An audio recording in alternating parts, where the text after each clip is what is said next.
Осыны айтпаса болмай кетті. Кредит шығарып беретін компаниялар көбейіп кетті. Сондықтан қазір өздеріңіз-ақ ешкімге ақша бермей кредит шығаруды үйретемін достар.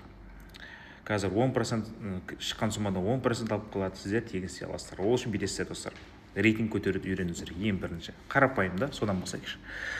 Ол үшін ПКБ деп жазасыздар App Store-ға. ПКБ деп жазасыздар. Мысалы міне ПКБ. 1СБ деп тұр ғой. Міне. App Store-ға ПКБ десең шығады. Мына бірінші регистрация жасап аласыз. Сосын. Сонымен достар кірдік міне. Кірдік. Ең астынан түсеміз.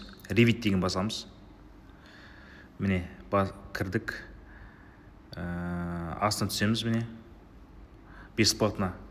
Проверка де тексеріс бесплатно. Подписка 3100 теңге төлесеңіздер уже тексере аласыздар. Артық 10-15 теңге төлеу жүрмейсіздер, 20 мың теңге.